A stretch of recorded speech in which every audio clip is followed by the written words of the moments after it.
Story time, story time with Nanny. Mrs. Wolf and Little Wolf lived in a tumble-down house. There were holes in the roof and holes in the walls. One day, Little Wolf fell through a rotten floorboard. "I can't stand this a moment longer," said Mrs. Wolf. "I shall go to the builder's yard and buy a hammer and nails." She popped Little Wolf in his pram and set off for town. On her way, Mrs. Wolf met a friend and they started to talk. "This is really boring," said Little Wolf to himself. "I'm going to go and have some fun." He climbed out of his pram and was over the fence in the twinkling of an eye. He rolled down a bank and landed at the bottom with a crash.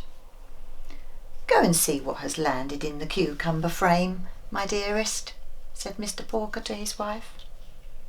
"Look in the cucumber frame, dear," said Mrs. Porker to her daughter Brenda. "Look in the frame," said Brenda to her brother Brian. Brian Porker had no one to order about, so he went into the garden. He came back holding Little Wolf by the tail. It's a cat," said Mr. Porker. "It's a ferret," said Mrs. Porker. "It's a rat," said Brenda. "It's a tiny dog," said Brian, "and I shall teach it to do tricks."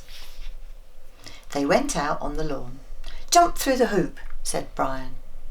"There's no dinner if you don't." He made Little Wolf sit up and beg and taught him to balance a football on his nose. He's a clever little wolf, wasn't he? "Do go and fetch the Sunday papers, my love," said Mr. Porker the next morning. "Go and fetch the papers, dear," said Mrs. Porker to Brenda. "Fetch the papers," said Brenda to Brian.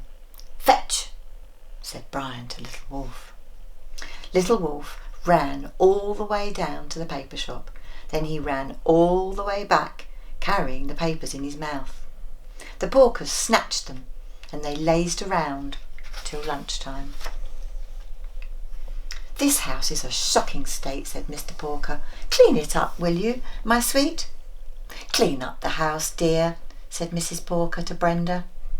"Clean the house," said Brenda to Brian.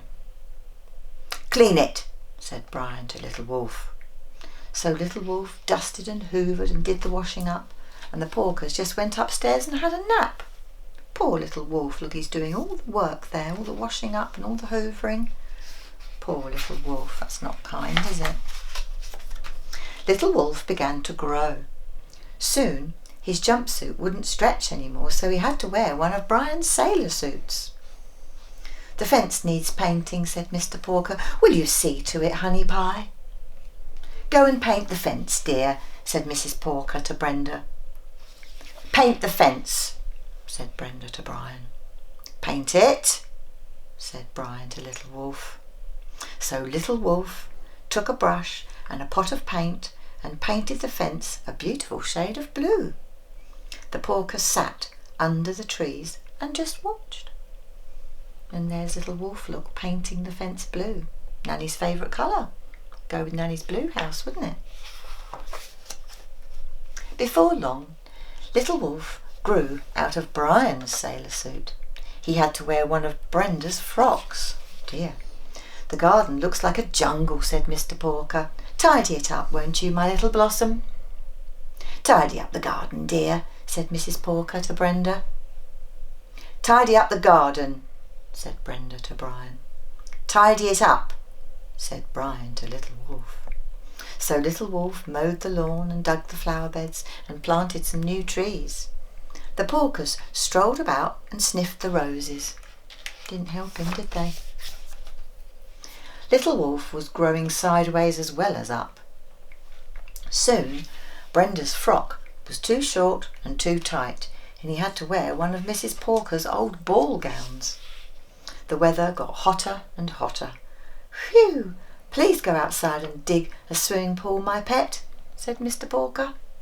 Go and dig a swimming pool, dear, said Mrs. Porker to Brenda. Dig a pool, said Brenda to Brian. Dig, said Brian to Little Wolf.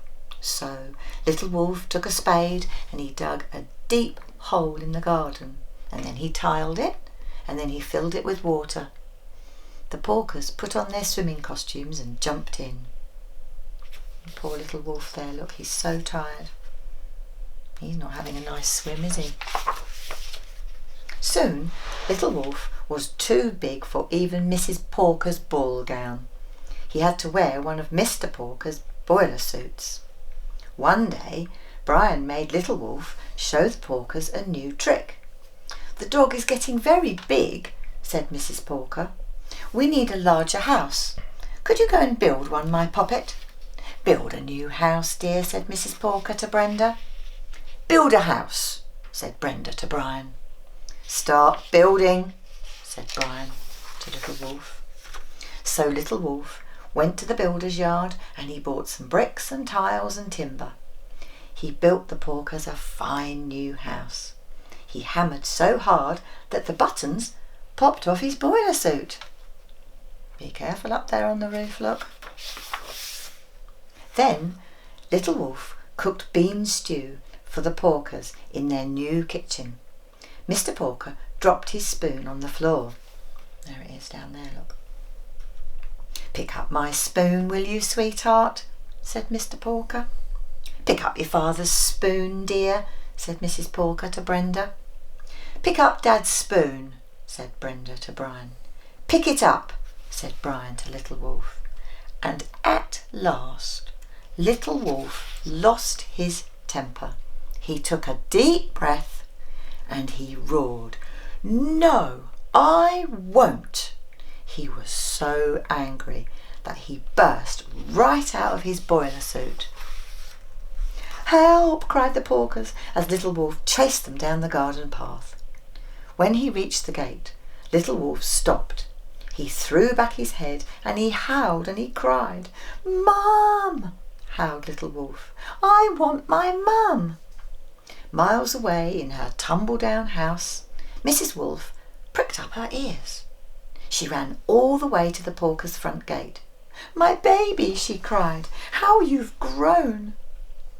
The Porkers had gone for good, so Little Wolf asked his mother to come in. "What a lovely place," said Mrs. Wolf, and she admired the house and the garden and the swimming pool. "It's all my own work," said Little Wolf.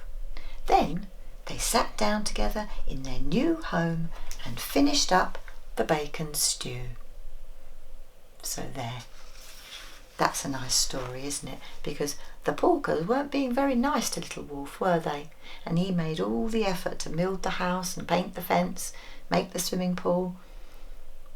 And now Little Wolf, who's not so little now, he's big, and his mummy, they got to keep the house for themselves.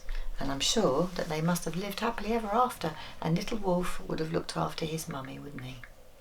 Lovely.